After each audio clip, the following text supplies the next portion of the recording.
Maganda ang buhay ko dahil kay Kristo. Amen. 2 Corinthians 5:7, sabi ng, people in the world walk by sight, by faith. Pero sabi, sa mga mananampalataya, for we read together, for we walk by faith, not by sight. People without faith in God relate with Him through physical sense. Relate with Excuse me.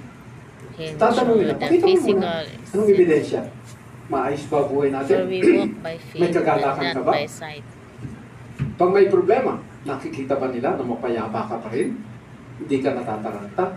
Anong tugon mo sa mga sitwasyon sa buhay mo? Okay? Pag nakita tayo, maatras sila. Why? Because people in the world, they do not walk by faith, but they walk by By sight. sight. Tayo yun. Tandaan nyo, sa Jesus hindi po nakikita ngayon. Nasa langit na siya. Pero sino po ang representative ng Panginoon? Sino po ang mga ambassadors? Sino mga endorsers ni Jesus?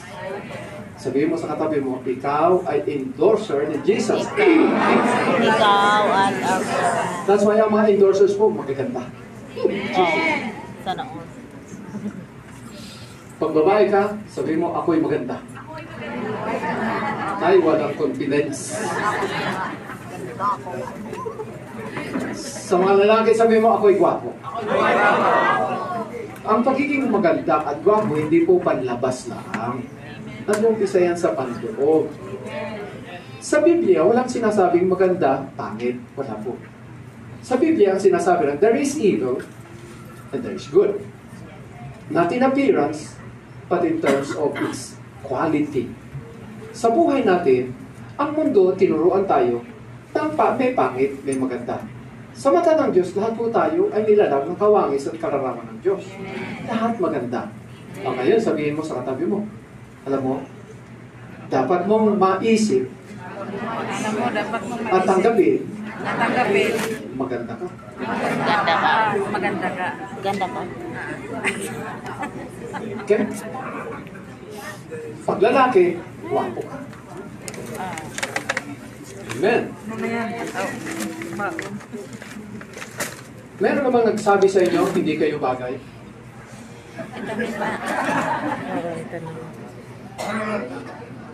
Right? Sino magsasabing hindi bagay? Tayo maganda. Amen. Now, tuloy tayo. Do not love the world and the things of the world. For all that is in the world, the lust of the flesh, the lust of the eyes, the pride of life, is not of the Father, but of the world. Sino gusto kumain ng ganitong hamburger? Oh, Jesus! Yum, yum. Quarter pounder. Double layer. Na masisira yung panga mo pag kinagat mo yan. Sobrang laki. Maglalakyo ka. Sa laki. Nung kami ay binigyan ng pagkataon makapunta sa California, usap. Ang hamburger ito, mga kapatid. Di ba, Mother Kiko? Ang laki! Pag balik ko rito sa Pilipinas, uy, parang mini burger ang dating. Tapos isa pa, yung Pizza Hut, pizza Hut, ay parang palanggana. Na pag kinuha mo yung lalaw-law talaga sa laki. Ganun po yun. Ay, kung buy one take one pa. Oo, bibili mo. Ang malapit sa pizza sa abroad ay yung pizza ng SNR. Okay, no? Oh, Jesus. Pero meron silang choice. Ba't mo nagpo-promote? Baka sabihin nila, tayo sa SNR, sabi ni Pastor, sarap daw ng pizza ron. At yung dough, pag natikman mo ang dough ng SNR, oh, Jesus, papalik ka. Oh? Punta tayo doon. Oh, Jesus. Nakapunta na, parating na kami doon. Masarap kasi. Sa SM? Gusto mo kainin. Kasi, paano mo lang? member And lang. people ang in the ano, world SNR. are usually Hindi ka attracted pwede to mamili places. doon pag hindi ka Diyan sa SM? member. SMR. Gusto natin yung value for money. Gusto natin kaunting pera, malaki ang size. Okay?